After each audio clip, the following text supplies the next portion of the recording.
ധർമ്മപ്രോച്ചിതകൈതപുത്രപരമോ നിർമ്മത്സരാണം സതം. ഞാൻ സെക്കൻഡ് ശ്ലോകമാണ് ചൊല്ലുന്നത്. ഭാഗവതത്തിലെ പ്രഥമ സ്കന്ധത്തിലെ പ്രഥമോധ്യായത്തിലെ സെക്കൻഡ് ശ്ലോകം. ധർമ്മപ്രോച്ചിതകൈതപുത്രപരമോ നിർമ്മത്സരാണം സതം വേദ്യം വാസ്തവം വസ്തുശിവദം താപത്രയോന്മൂലനം ശ്രീമദ്ഭാഗവതേ മഹാമുനികൃതേ കിം വാ പരൈരീശ്വര സദ്യോ കൃത്യവരുദ്ധ്യതേത്ര ഗതിഭി ശുശ്രൂഷിവിത്തക്ഷണൽ. ധർമ്മപ്രോച്ചിതം.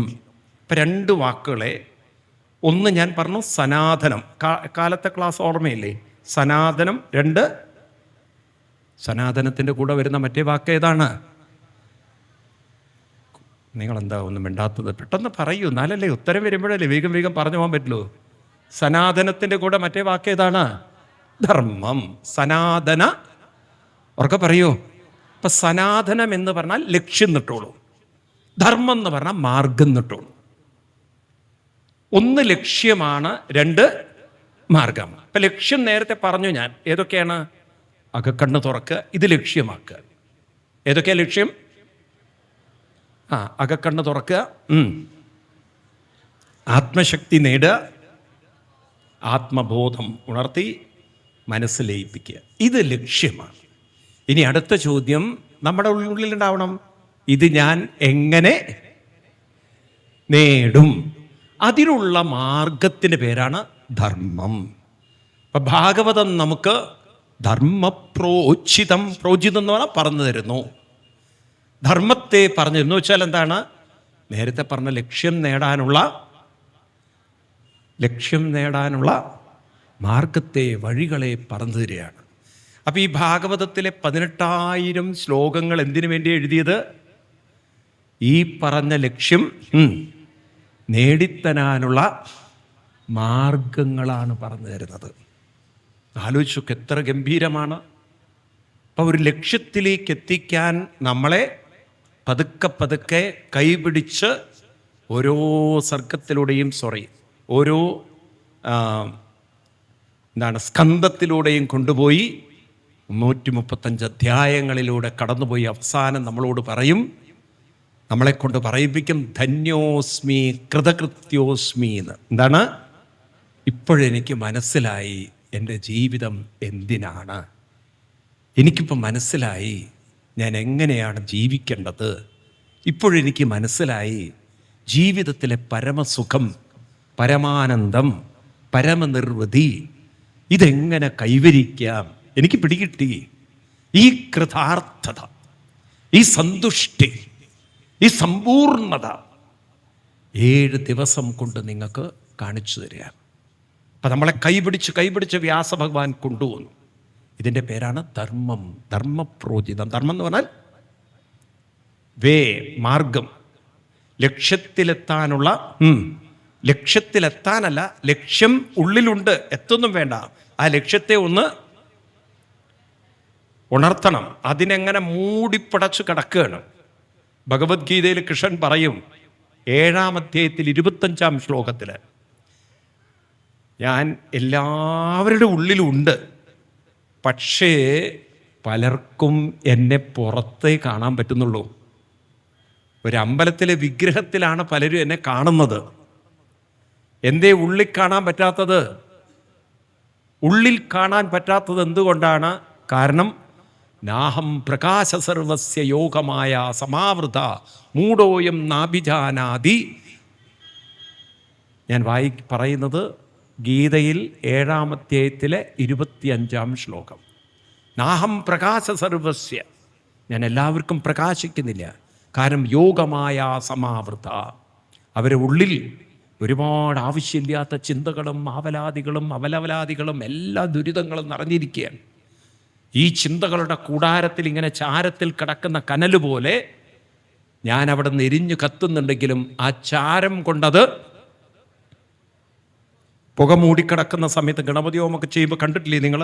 ആ പുകയൊക്കെ അങ്ങോട്ട് നിറഞ്ഞു കഴിഞ്ഞാൽ അതിൽ കത്തുന്ന തീക്ക് അങ്ങോട്ട് പുറത്തു വരാൻ പറ്റില്ല എന്നതുപോലെ ഉള്ളിൽ ദൈവീകതയുണ്ട്, ഉള്ളിൽ ശക്തിയുണ്ട്, ഉള്ളിലെല്ലാം ഉണ്ട്. പക്ഷെ അനാവശ്യ ചിന്തകൾ കാരണം നമ്മുടെ ശ്രദ്ധയെ നമുക്ക് ഉള്ളിലേക്ക് കൊണ്ടുപോവാൻ സാധിക്കുന്നില്ല. മനസ്സിലാവുണ്ടോ?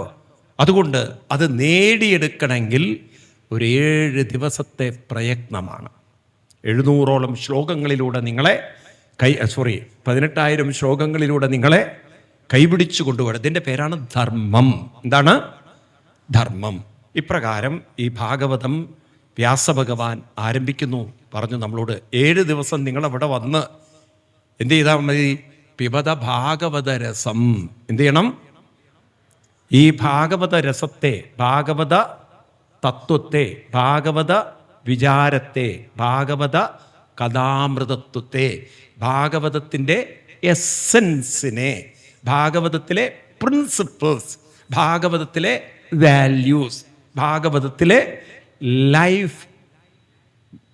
ലൈഫ് മാനേജ്മെൻറ്റ് പ്രാക്ടീസ്, ഇത് നമുക്ക് പഠിച്ചെടുക്കാൻ സാധിച്ചാൽ ജീവിതം മാറ്റിമറിക്കാൻ സാധിക്കും. മനസ്സിലായില്ലേ? അത്രയും ഡെപ്ത് ഇതിൻ്റെ അകത്തുണ്ട്. അതുകൊണ്ടാണ് പിബത ഭാഗവതം എന്നല്ല പറഞ്ഞത്, പിബത ഭാഗവത രസം, എസൻസ്. ഇതിലെ ഉള്ളിലുള്ളൊരു എസൻസ് ഉണ്ട്.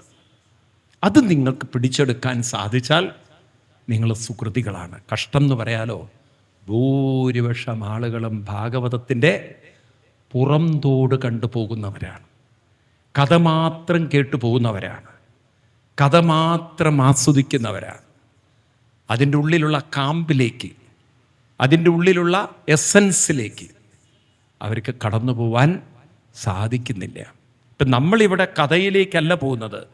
കഥകൾക്കുള്ളിലുള്ള ഒരു സന്ദേശമുണ്ട്, ഒരു മാനേജ്മെൻറ്റ് ടച്ചുണ്ട്, ഒരു മാനേജ്മെൻറ്റ് ലെസൺസ് ഉണ്ട്.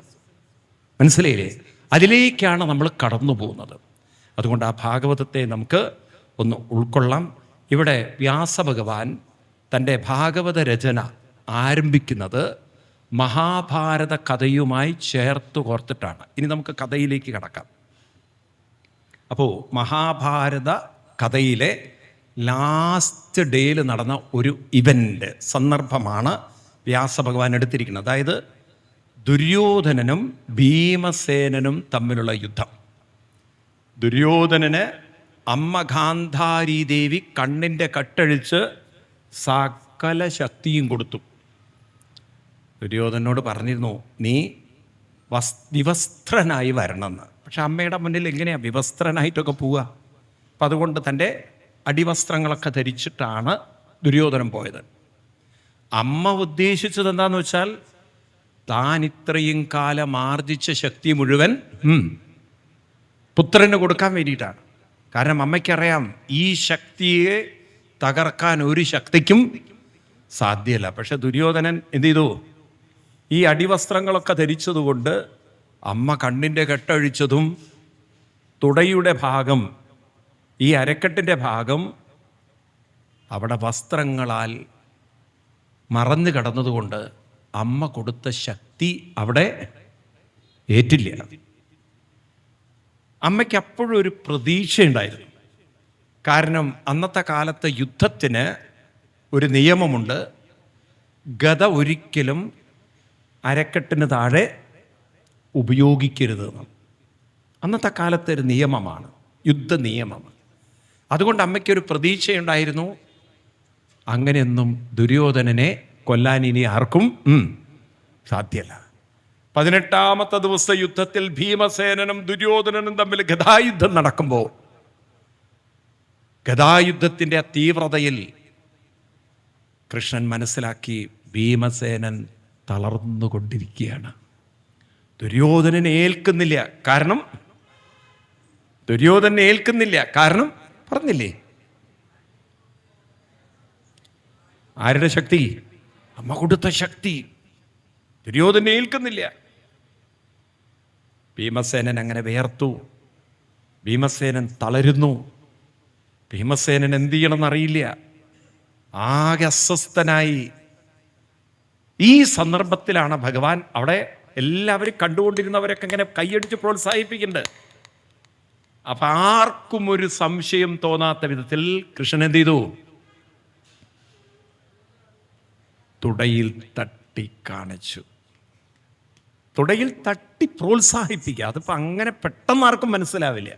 ഇപ്പം നമ്മൾ തുടയിൽ തട്ടിയാലും അതൊരു താളത്തിൻ്റെ ഭാഗമായിട്ടേ പലരും കാണുള്ളൂ. അതുകൊണ്ടൊരു അതിലൊരു തെറ്റാർക്കും മനസ്സിലാവില്ല. പക്ഷെ ഭീമസേനന് പെട്ടെന്ന് കാര്യം പിടികിട്ടി. കൃഷ്ണൻ തുടയിൽ തട്ടി, താളം പിടിക്കല്ല, ഇതൊരു സന്ദേശമാണ്. അതാണ്, നോക്കൂ, കാര്യം കാണാനുള്ള കഴിവ്. മനസ്സിലായില്ലേ? ആ ഒരു സമയം പിന്നെ ഭീമസേനൻ ആലോചിച്ചില്ല. തുടയിൽ അടിക്കുന്നത് തെറ്റാണോ, ഒന്നും നോക്കിയില്ല. ഇത് കൃഷ്ണ സന്ദേശമാണ്, ഇതല്ലാതെ വേറൊരു വഴിയില്ല. ആഞ്ഞടിച്ചു തുടയിൽ പൊട്ടിക്കൊണ്ടാണ് ദുര്യോധനൻ ഉറക്കലറിയുന്നതാണ്. മഹാഭാരതത്തിൽ ആ രംഗം വർണ്ണിക്കുന്നത് ദുര്യോധനൻ്റെ അലർച്ച വേദന കൊണ്ടല്ല, ഒരു ചതിയിൽ തന്നെ കൊന്നതിലുള്ള പ്രതിഷേധം. ഏതിൽ? പാണ്ഡവർ ചെയ്യാൻ പാടില്ലാത്തതായ ഒരു കാര്യം ചെയ്തു. എന്താണ് ചെയ്യാൻ പാടില്ലാത്തത്? തുടയടിക്കാൻ പാടില്ല. ഈ കാര്യം ചെയ്തതിന് കൃഷ്ണൻ ഭീമസേനനെ പ്രേരിപ്പിച്ചതിലും ഭീമസേനൻ അത് ചെയ്തതിലുമുള്ള പ്രതിഷേധം, അതങ്ങോട്ട് ഉള്ളിൽ നിന്ന് അമർഷം മുഴുവൻ അലറുകയാണ്. അതൊരു വല്ലാത്ത രംഗമാണ് മഹാഭാരതത്തിൽ. മഹാഭാരത ഭൂമി നിശ്ചലമായി എന്നാണ്, കിട്ടിലം കൊണ്ടുവന്നാണ്. അതായിരുന്നു അലർച്ച. അത്ര ഒരു രോഷത്തിൻ്റെ, പ്രതിഷേധത്തിൻ്റെ, ഒരു ചതിയോടുള്ള ദേഷ്യത്തിൻ്റെ ഒക്കെ ഒരു കരച്ചിൽ. എന്ത് ചെയ്തിട്ടെന്താ കാര്യം? ഏറ്റു വീണു. ഈ രംഗം ശരിക്കും മനസ്സിലായതുകൊണ്ടാണ് ഗാന്ധാരി കൃഷ്ണനെ ശപിച്ചതും. കാരണം താൻ കൊടുത്ത ശക്തി, ആ ശക്തിയെ മനസ്സിലാക്കിയിട്ട് ദുര്യോധനെ വീഴ്ത്താൻ സാധ്യമല്ലെന്ന് മനസ്സിലാക്കി ചതിപ്രയോഗത്തിൽ നീ ദുര്യോധനനെ വീഴ്ത്തിയില്ലേ കൃഷ്ണ. അതാണ് പിന്നീട് കൃഷ്ണനെ ശപിക്കാൻ ഗാന്ധാരിയെ പ്രേരിപ്പിച്ചത്. ഏതായാലും ഇതൊക്കെ കഴിഞ്ഞ് ആ ദുര്യോധനൻ്റെ കരച്ചിലുള്ളിൽ തട്ടി അശ്വത്ഥാമാവ് പാണ്ഡവരീ ചെയ്ത പ്രവൃത്തിക്ക് പ്രതികാരം തീർക്കണമെന്ന് കരുതി സന്ധ്യ കഴിഞ്ഞ് പാണ്ഡവ ശിബിരത്തിലേക്ക്, കിടന്നുറങ്ങുന്ന സ്ഥലത്തേക്ക് പുറപ്പെടുകയാണ്. പാണ്ഡവരാണെങ്കിൽ വിജയശ്രീലാളിതരായി. കാരണം ദുര്യോധനൻ വീണതോടുകൂടി യുദ്ധത്തിൻ്റെ തിരശ്ശീല വീണു. മഹാഭാരത യുദ്ധം എന്ന വളരെ ഘോരമായ കൊടുമ്പിരി കൊണ്ട 18 ദിവസം നീണ്ട യുദ്ധത്തിൻ്റെ പൂർണ്ണത വന്നു. യുദ്ധം കഴിഞ്ഞ് പാണ്ഡവർ പോവാൻ നേരത്ത് കൃഷ്ണൻ പറഞ്ഞു, ഇന്ന് നമുക്ക് ശത്രുപാളയത്തിൽ കിടന്നുറങ്ങാം. അർജുനൻ ചോദിച്ചു, കൃഷ്ണ പതിവില്ലല്ലോ, വിജയിച്ച നമ്മൾ ശത്രുപാളയത്തിലാണോ? അതേ അർജുന, ഇന്ന് ശത്രുപാളയത്തിലാണ്. അതെന്താ കൃഷ്ണ നമ്മളിന്ന് ശത്രുപാളയത്തിൽ? നമുക്ക് പിന്നീട് ചർച്ച ചെയ്യാം. കൃഷ്ണൻ അത് ചർച്ച ചെയ്യാൻ സമയം കൊടുത്തില്ല. ഞാൻ പറയുന്നതനുസരിച്ചാൽ മതി. അങ്ങനെ ഒരു ശത്രുപാളയത്തിൽ കിടന്നുറങ്ങുമ്പോഴാണ് സന്ധ്യ കഴിഞ്ഞ് അശ്വത്ഥാമാവ് പാണ്ഡവ ശിബിരത്തിൽ വരുന്നതും ഉറങ്ങിക്കിടന്ന ദ്രൗപദിയുടെ 5 പുത്രന്മാരെ വെട്ടിക്കൊല്ലുന്നത്. ദുര്യോധനൻ്റെ കരച്ചിലിനുള്ള പ്രതികാരം തീർത്തു അശ്വത്ഥാമാവ്.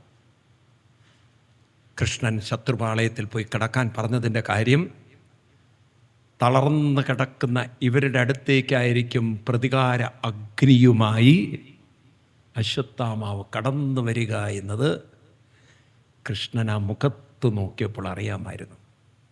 കാരണം അശ്വത്ഥാമാവിൻ്റെ മുഖഭാവം കണ്ടപ്പോഴേ കൃഷ്ണന് മനസ്സിലായി, അശ്വത്ഥാമാവ് പ്രതികാരം ചോദിക്കാൻ വരും. അങ്ങനെ രക്ഷിച്ചു പാണ്ഡവരെ. പിറ്റേ ദിവസം പാണ്ഡവർ അറിയുന്നു പാഞ്ചാലിയിലുള്ള 5 പുത്രന്മാരെ അശ്വത്ഥാമാവ് നിഷ്കരുണം വെട്ടിക്കൊന്നു. തലയേറ്റ് കിടക്കുന്ന മക്കൾ. ഇതൊക്കെ കഴിഞ്ഞ അശ്വത്ഥാമാവ് ദുര്യോധനൻ്റെ അടുത്ത് ചെല്ലുന്നുണ്ട്. ദുര്യോധനൻ മരിച്ചിട്ടില്ല, തുടയല്ല പൊട്ടിയാലും മരിക്കില്ലല്ലോ.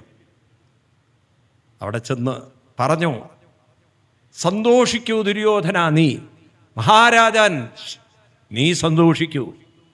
നിന്നോട് കാണിച്ച പ്രതികാരത്തിന് നിന്റെ വിശ്വസ്തനായ ഈ അശ്വത്ഥാമാവ് തിരിച്ചു പ്രതികാരം ചോദിച്ചിരിക്കുന്നു. പാണ്ഡവ വംശത്തിൻ്റെ പേര് ഞാൻ പിഴുതെടുത്തിരിക്കുന്നു. അവർക്ക് വംശ പരമ്പരയില്ലാതാക്കിയിരിക്കുന്നു. നീ സന്തോഷിക്കൂ ദുര്യോധന. വായിക്കേണ്ട ഒരു വല്ലാത്തൊരു വികാരഭാവങ്ങളാണതൊക്കെ. സാധാരണ നമ്മളെന്താ വിചാരിക്കുക? പാണ്ഡവരോട് ഈ കാണിച്ചിരിക്കുന്ന പ്രതികാരത്തിന് ദുര്യോധനൻ തന്നോട് കാണിച്ച ഈ ക്രൂരതയ്ക്ക് അശ്വത്ഥാമാവ് പ്രതികാരം ചോദിച്ചതിന് ദുര്യോധനൻ സന്തോഷിക്കണം എന്നല്ലേ? സന്തോഷിക്കല്ല ചെയ്തത്. കഷ്ടം ബ്രാഹ്മണപുത്ര, കഷ്ടം, നീ നീചനായല്ലോ. നോക്കൂ, ദുര്യോധനൻ്റെ തുടയേറ്റ് അറ്റ് വീഴുമ്പോഴാണ് അദ്ദേഹത്തിൽ ധർമ്മബോധം വരുന്നത്. നീ ഇത്ര നീചനായിപ്പോയല്ലോ. ഉറങ്ങിക്കിടക്കുന്നവരെ കൊല്ലുന്ന നീചപ്രവൃത്തി നീ ചെയ്തു എന്നോ? കഷ്ടം. ഗതി കിട്ടാത്ത പ്രേതമാവട്ടെ എന്ന് ശപിച്ചു കളഞ്ഞു. മരണസമയത്ത് അശ്വത്ഥാമാവിനെ ശപിച്ചുകൊണ്ടാണ് ദുര്യോധനൻ യാത്രയായത്. മനസ്സിലായില്ലേ? തൻ്റെ മഹാരാജാവിനെ സന്തോഷിപ്പിക്കാൻ ചെയ്ത പ്രവൃത്തി തനിക്ക് ശാപം കിട്ടുന്ന പ്രവൃത്തിയാക്കി മാറ്റി. അതുകൊണ്ടാണ് നമ്മുടെ ഹിന്ദു മതത്തിലൊരു വിശ്വാസമുണ്ട്. എന്ത്? ഗതി കിട്ടാത്ത പ്രേതങ്ങളിൽ, അലഞ്ഞു നടക്കുന്ന പ്രേതങ്ങളിലും ഉണ്ട് ചിരഞ്ജീവികൾ.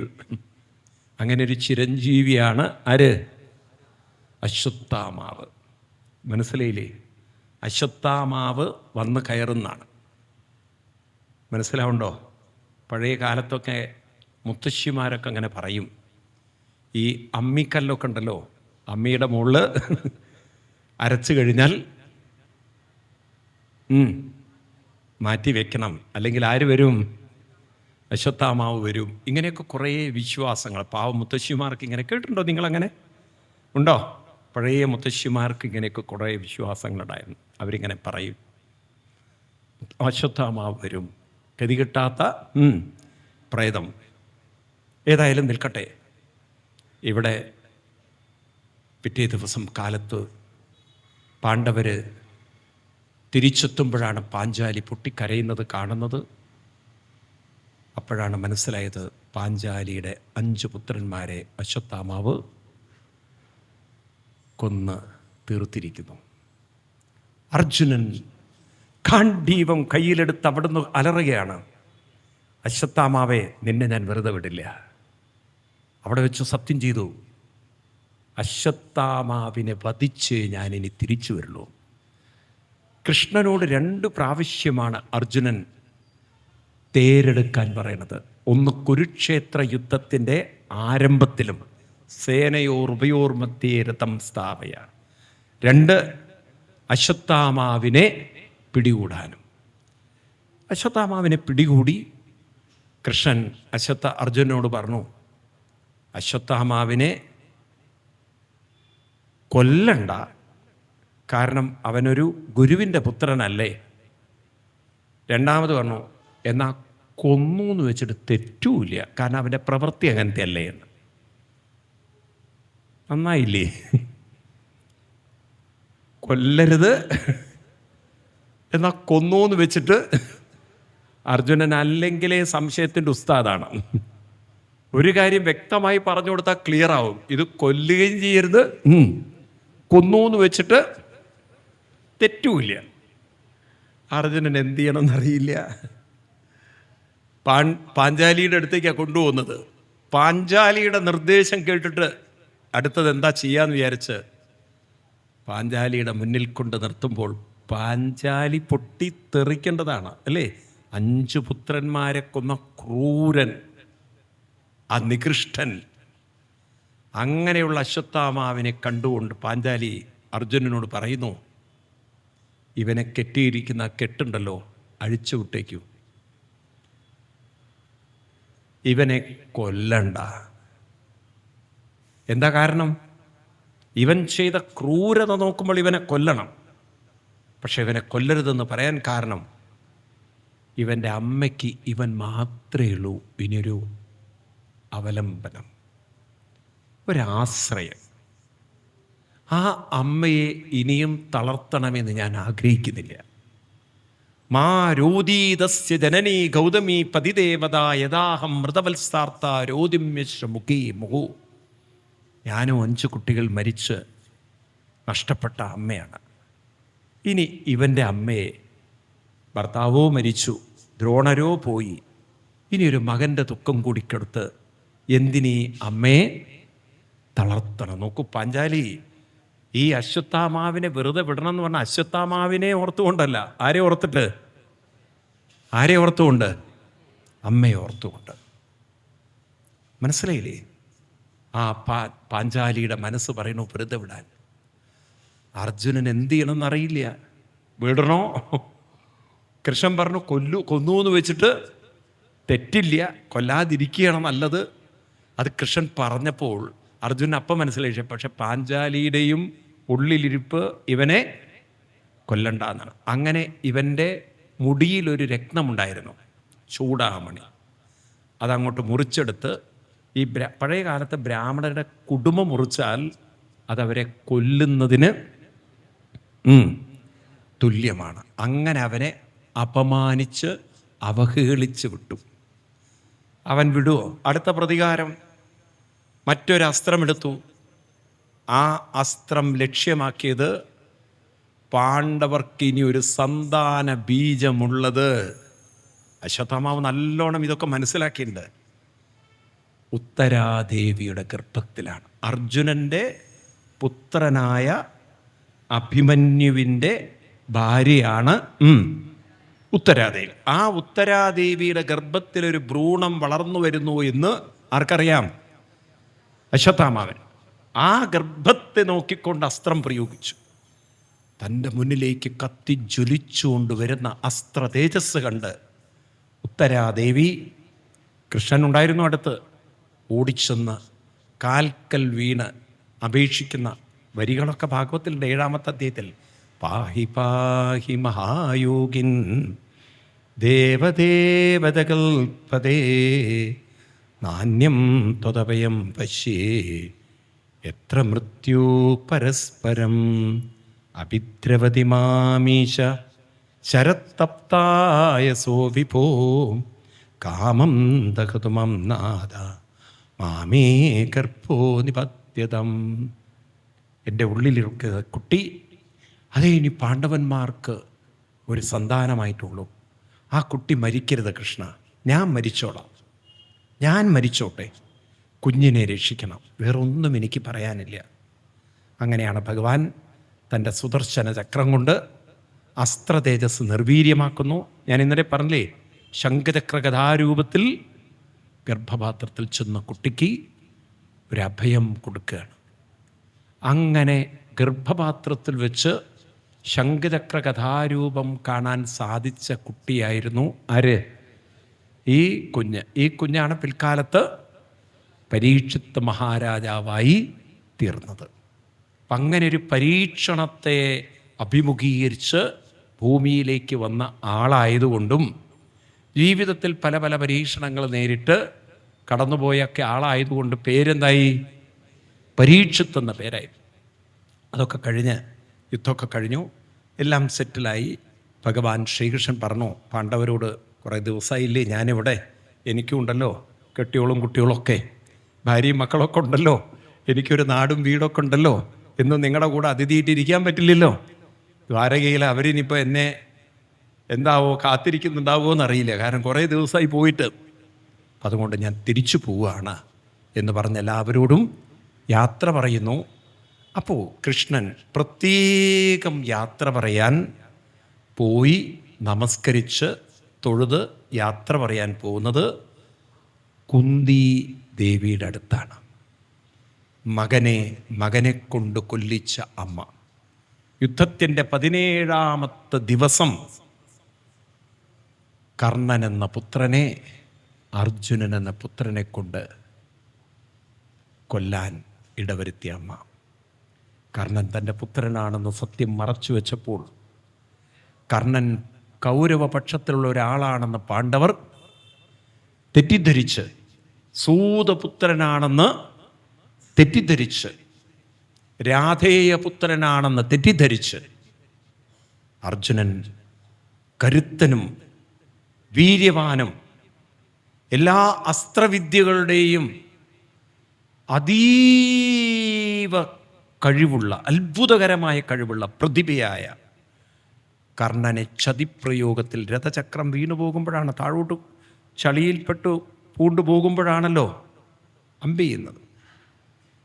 ഈ ചതിപ്രയോഗത്തിൽ കൊന്ന പിറ്റേ ദിവസം അന്ന് മരണമൊക്കെ കഴിഞ്ഞപ്പോഴാണ് അറിയുന്നത്. പിന്നീട് പാണ്ഡവന്മാർ കൗരവന്മാർക്കൊക്കെ വേണ്ടി കർമ്മങ്ങളൊക്കെ ചെയ്യുമ്പോഴാണ്, പിണ്ടകർമ്മങ്ങളൊക്കെ ചെയ്യുമ്പോഴാണ് കുന്തി യുധിഷ്ഠിരനോട് പറയുന്നത്, നീ ആർക്കാണ് പിണ്ടം വയ്ക്കുന്നത്? പറഞ്ഞു, മൂത്തവൻ ദുര്യോധനനല്ലേ വെക്കേണ്ടതെന്ന്. പറഞ്ഞു, ദുര്യോധനല്ല, കർണന് വയ്ക്കൂ എന്നാണ്.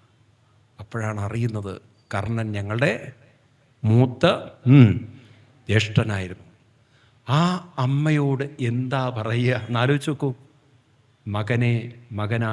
മകനെ കൊണ്ട് കൊല്ലിച്ചൊരമ്മ, ആ മനസ്സ് എന്ത് നീറുന്നുണ്ടാവില്ലേ? ഉണ്ടാവൂല്ലയോ? എന്നാൽ കൃഷ്ണൻ കാണുന്ന കുന്തിദേവി എങ്ങനെയുള്ള കുന്തിദേവി ആയിരിക്കും? ഭാഗവതത്തിൽ കൃഷ്ണൻ കുന്തിദേവിയോട് യാത്ര ചോദിക്കാൻ ചെല്ലുമ്പോൾ കുന്തിദേവി കൃഷ്ണനെ സ്തുതിക്കുന്ന അതിസുന്ദരമായൊരു സ്തുതിയുണ്ട്. ഇത് നിങ്ങളൊക്കെ പഠിക്കണം, വായിക്കണം. നമുക്കൊന്ന് ജസ്റ്റ് വായിച്ചിട്ട് ഞാനൊന്ന് തുടങ്ങി വയ്ക്കും, നിർത്തും. കാരണം നമ്മുടെ സമയം പോയതുകൊണ്ട്. പുസ്തകമുള്ളവരൊക്കെ നോക്കണം. 1-ാം സ്കന്ധം 8-ാം അധ്യായം 18-ാം ശ്ലോകം. പുസ്തകമില്ലാത്തവരോടൊക്കെ എനിക്ക് പറയാനുള്ളത്, ദയവ് വിചാരിച്ചൊരു പുസ്തകം സംഘടിപ്പിക്കുക. എന്തായാലും ചാവുമ്പോൾ വേറെ ഒന്നും കൊണ്ടുപോവില്ല. എന്തെങ്കിലും കൊണ്ടുപോകുമോ? നിങ്ങളുടെ കയ്യിലുള്ള സ്വത്തോ പണമോ വീടോ എന്തെങ്കിലും കൊണ്ടുപോകുമോ? ലേശം ഇതൊക്കെ നിങ്ങളുടെ ഉള്ളിൽ തറച്ചു പോയാൽ, പതിഞ്ഞു പോയാൽ, ഉള്ളിലൊന്ന് ലയിച്ചു പോയാൽ ഇത് നിങ്ങൾ കൊണ്ടുപോകും തീർച്ചയാണ്. നിങ്ങളെന്ത് ഉള്ളിൽ ഉറപ്പിക്കുന്നുണ്ടോ അത് നിങ്ങൾ കൊണ്ടുപോകും. മനസ്സിന് ജനനവുമില്ല, മനസ്സിന് മരണവുമില്ല. ഈ ചിന്തകളൊന്നും നശിക്കില്ല. അതൊക്കെ പിന്നീട് നോക്കാം നമുക്ക്. അതുകൊണ്ടാണ് ഞാൻ നിങ്ങളോട് വായിക്കാൻ പറയുന്നത്. പുസ്തകമുള്ളവരൊക്കെ നോക്കുക. 1-ാം സ്കന്ധം 8-ാം അധ്യായം 18-ാം ശ്ലോകം. കുന്തി ഉവാച. കണ്ടു എല്ലാവരും? കുന്തി ഉവാച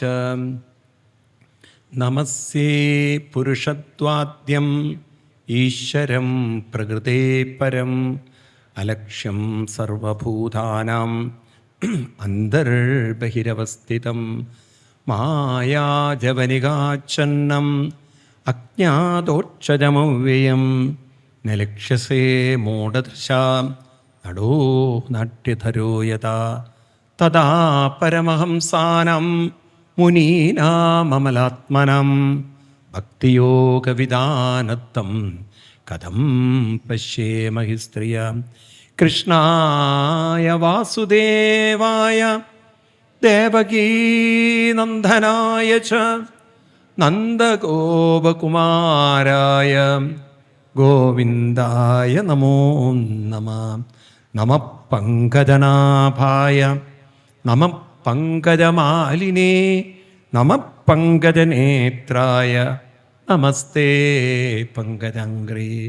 യഥാ കൃഷികേശകലേന ദേവകീം കംസേന രുദ്ധാതിചിരം ശുചാർപ്പിതാം വിമോചിതാഹം ച സഹാത്മജാ വിഭോ ത്വയൈവ നാദേന മുകുൽ വിപുൽക്കണൽ വിഷാൻമഹഗ്നേ പുരുഷാദദർശനൽ അസൽസഭായാ വനവാസകൃശതാം മൃദേ മതേനേകമഹാരഥസ്ത്രതോ ദ്രൗണ്യസ്ത്രതശ്ചാത്മഹരേഭിരക്ഷിതാം വിപദസ്സന്തു ന ശശ്യൽ തത്ര തത്ര ജഗദ്ഗുരോം ഭവതോ ദർശനം യസ്യൽ അപ്പുനർഭവദർശനം ജന്മൈശ്വര്യശ്രുതശ്രീഭി ഏതമാനമതപ്പുമൻ നൈവാഹത്യപിതാതും വൈ ത്വാമകിഞ്ചനഗോചരം നമോ അകിഞ്ചനവിത്തായ നിവൃത്തഗുണവൃത്തയേ ആത്മാരാമായ ശാന്തായ കൈവല്യപതയേ നമഃ. മന്യേ ത്വം കാലമീശാനം അനാദിനിതനം വിഭും സമം ചരന്തം സർവത്ര ഭൂതാനാം എന്മിതക്കലീം.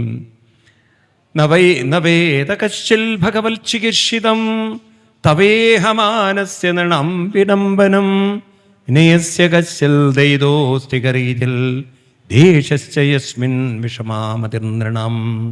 ഞാനിനി കൂടുതൽ വായിക്കില്ല, കാരണം സമയത്തിൻ്റെ ഒരു കുറവുള്ളതുകൊണ്ട് കൺക്ലൂഡ് ചെയ്യാണ്. 43-ാം ശ്ലോകം, 41, 42, 43. അത വിശ്വേശ വിശ്വാത്മൻ വിശ്വമോത്തേ സുകേഷമേ സ്നേഹപാശമിമം ചിന്തി ദൃഢം പാണ്ഡുഷ വിഷ്ണിഷു തൊയിമേനന്യവിഷയാം മതിർമധുപദേശകൾ രതിമുദ്ഗദാദഗ്ധ്വാ ഗംഗേവൗഗമുദന്നതി.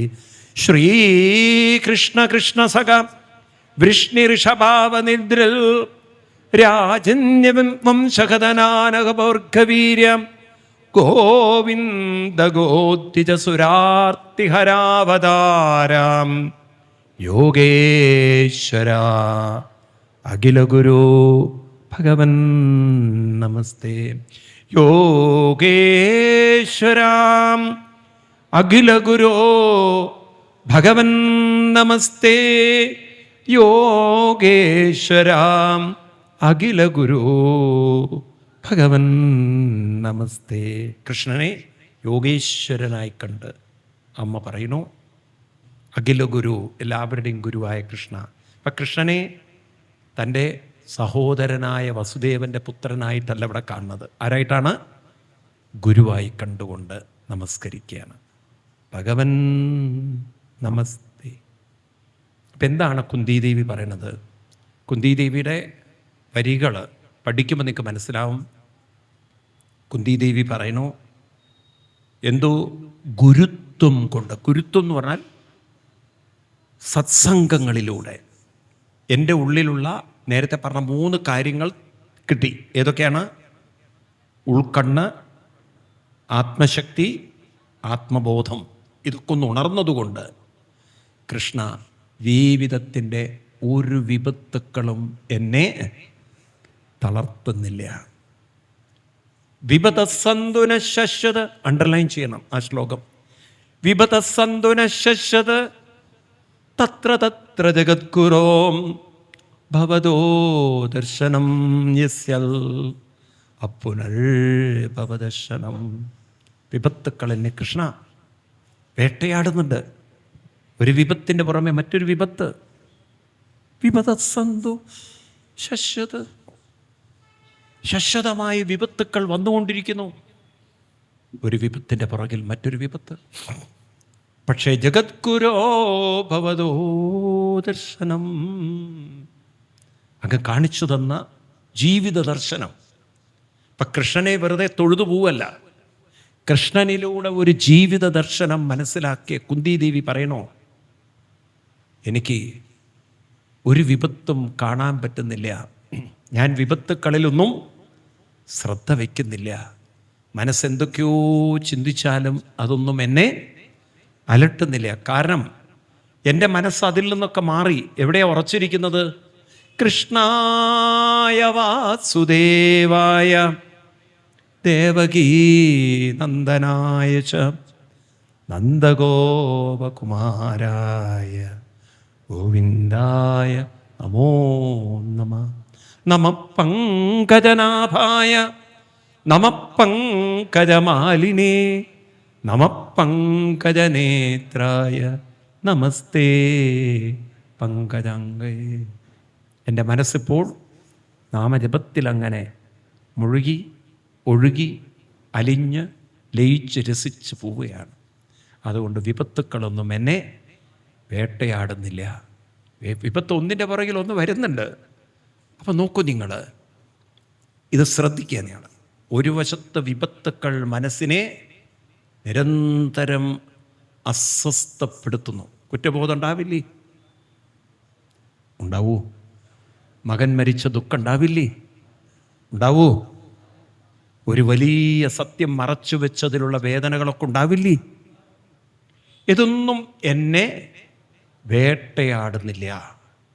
അപ്പോൾ ഒരു വശത്ത് മനസ്സ് വലിയൊരു സംഘർഷങ്ങളിലൂടെ കടന്നു പോകുമ്പോഴും ആത്മബലം കൊണ്ട് അതിൽ നിന്ന് മാറി ആത്മബോധം കൊണ്ട് ഭഗവാന്റെ നാമജപത്തിൽ കൃഷ്ണായ വാസുദേവായ ദേവകീനന്ദനായ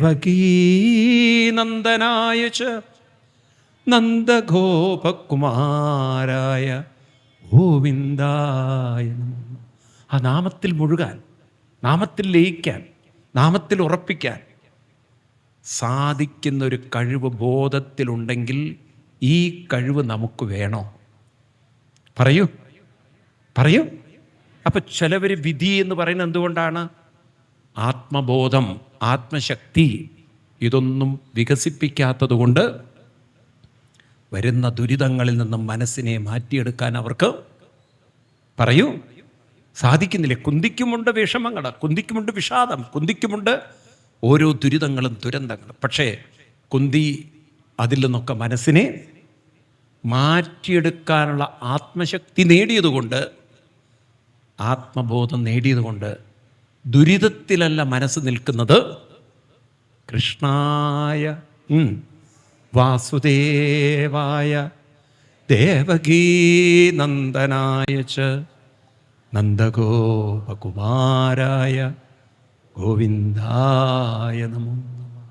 ആലോചിച്ച് നോക്കൂ നിങ്ങൾ, മനുഷ്യനിങ്ങനെ സാധിക്കും. അപ്പം ദുരിതങ്ങളും ദുഃഖങ്ങളും വിധിയൊന്നുമല്ല ജീവിതം. ഇതിനെയൊക്കെ മറികടന്ന് നാമജപത്തിൽ മുഴുകിച്ചേരാനുള്ള ആത്മബലവും ആത്മശക്തിയും ആത്മബോധവും ഉള്ളിലുണ്ട്. ഇതൊന്ന് തട്ടി ഉണർത്തണം. അതുകൊണ്ടാണ് കൃഷ്ണനോട് പറഞ്ഞത്, ഹേ ജഗദ്ഗുരു, ഇതെല്ലാം അവിടുത്തെ ഒരു അനുഗ്രഹമാണ്. അങ്ങയിൽ നിന്ന് കിട്ടിയ അറിവ് കൊണ്ടാണ് എനിക്കിത് സാധിച്ചത്. അതാണ് അവസാനം പറയുന്നത്. ശ്രീകൃഷ്ണ വൃഷ്ണിസകർഷഭാവനിദ്രിൽ രാജന്യവംശദഹനാനപവൃക്കവീര്യ ഗോവിന്ദ ഗോത്തിജസുരാർത്തികരാവതാര യോഗേശ്വരാഖില ഗുരു ഭഗവൻ നമസ്തേ. യോഗേശ്വര അഖില ഗുരു ഭഗവൻ നമസ്തേ. എന്തൊരു ഗംഭീരമാണ് നോക്കൂ. ഇതാണ് ഭാഗവതം നമുക്ക് കാണിച്ചു തരുന്ന കുന്തിദേവി. മനസ്സിലാവുണ്ടോ നിങ്ങൾക്ക്? അപ്പോൾ വ്യാസഭഗവാൻ നമ്മളെ എങ്ങോട്ടാണ് കൊണ്ടുപോകുന്നത്? ആദ്യം എന്തുകൊണ്ടാണ് കുന്തിയിൽ തുടങ്ങിയത്?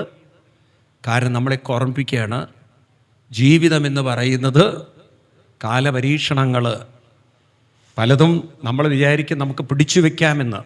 പക്ഷെ കാലം നമ്മളിൽ നിന്നും പലതും കൊണ്ടുപോകും. കാലം പരീക്ഷണങ്ങൾ തരും. പല ദുരിതങ്ങളും ദുഃഖങ്ങളും വിഷമങ്ങളും വിഷാദങ്ങളും പ്രയാസങ്ങളൊക്കെ വരും. ഇതൊന്നും വരരുത് എന്ന് പ്രാർത്ഥിച്ചത് കൊണ്ടൊന്നും കാര്യമില്ല. കാരണം കാലത്തിൻ്റെ സ്വഭാവം അതാണ്. അമ്പലത്തിൽ പോയി പ്രാർത്ഥിച്ചിട്ട് നിങ്ങൾ തെറ്റ് പറഞ്ഞ് പഠിപ്പിക്കരുത് കുട്ടികളെ. എല്ലാം ദൈവം നേരെയാക്കുന്നു. ദൈവത്തിന് നേരെയാക്കാൻ പറ്റില്ല. കൃഷ്ണനോട് ഇതൊക്കെ നേരെയാക്കി തരണം എന്നല്ല പറയണത്. വിപത്തുക്കൾ മാറ്റിത്തരണം എന്നല്ല പറയണത്. കൃഷ്ണൻ്റെ മുഖത്ത് നോക്കി പറയുന്നത്, വിപത്തുക്കളൊന്നും എന്നെ തളർത്തുന്നില്ല. കാരണം നാമജപത്തിൽ മുഴുകിച്ചേരാൻ എൻ്റെ മനസ്സ് ശക്തി പ്രാപിച്ചു കഴിഞ്ഞു. മനസ്സിലാവുണ്ടല്ലോ? ഇതൊരു സീസോവാണ്. ഒരു സീസോയിൽ നമ്മളിരുന്നാൽ ഒരു ഭാഗത്തിലിരിക്കുമ്പോൾ മറ്റേ ഭാഗം പൊങ്ങും, ഇല്ലേ? ഇതുപോലെയാണ് ജീവിതം. ദുരിതങ്ങൾ തളർത്തുമ്പോൾ വേറൊരു വശം നമ്മളെ ഉയർത്തണമെങ്കിൽ സീസോയുടെ കാര്യത്തിൽ അത് നടക്കും. കാരണം അതൊരു പലകയാണത്. എന്നാൽ മനുഷ്യ ജീവിതത്തിൽ ഉയരണമെങ്കിൽ അനുഷ്ഠാനങ്ങൾ കൊണ്ട് നടക്കണം. അതുപോലെ ലക്ഷ്യം വ്യക്തമാവണം. സനാതനവും വേണം, ധർമ്മവും വേണം, ലക്ഷ്യവും വേണം, മാർഗവും വേണം. മനസ്സിലായില്ലേ? ലക്ഷ്യബോധവും ഉണ്ടാവണം, മാർഗത്തിൽ ആത്മാർത്ഥതയും ഉണ്ടാവണം. ഇത് രണ്ടുമുണ്ടോ ജീവിതം പാടെ മാറ്റിമറയ്ക്കാൻ നമുക്ക് സാധിക്കും. ഇത് കഴിഞ്ഞ് കൃഷ്ണൻ യാത്ര ചോദിച്ച് പോകുമ്പോഴാണ് മറ്റൊരു വ്യക്തി കൃഷ്ണൻ്റെ മുന്നിൽ നിൽക്കുന്നത്. രാജ്യമെല്ലാം കിട്ടിയിട്ടും എനിക്ക് രാജ്യഭരണം വേണ്ട, രാജ്യം ഭരിക്കാൻ എനിക്ക് പറ്റുന്നില്ല, കാരണം കുറ്റബോധം എന്നെ തളർത്തുന്നു. ഗുരുവിനെ കൊന്നത് ശരിയായില്ല, ഭീഷ്മരെ ചതിച്ചു വീഴ്ത്തിയത് ശരിയായില്ല, നാം ധർമ്മയുദ്ധമല്ല ചെയ്തത് മുഴുവൻ അധർമ്മ പ്രവൃത്തിയാണ്. ആരാ കൃഷ്ണൻ്റെ മുന്നിൽ നിന്ന് വിതുമ്പുന്നത്? ആരാ കൃഷ്ണൻ്റെ മുന്നിൽ കടന്ന് കരയുന്നത്? ആർക്കെങ്കിലും പറയാൻ പറ്റുമോ? ആരാണ്? ധർമ്മപുത്രൻ അഥവാ യുധിഷ്ഠിരനാണ്. നോക്കണം, വല്ലാത്തൊരു ഡിപ്രഷൻ കയറി പിടിച്ചു. ആ യുധിഷ്ഠിരനെ കൃഷ്ണൻ ആ ഡിപ്രഷനിൽ നിന്നും ഉയർത്താൻ എന്തൊക്കെയാണ് ചെയ്തത്? എങ്ങനെയായിരിക്കും കൃഷ്ണൻ ഉയർത്തിയിട്ടുണ്ടാവുക? അത് നമുക്ക് അടുത്ത സെഷനിൽ നമുക്ക് നോക്കാം.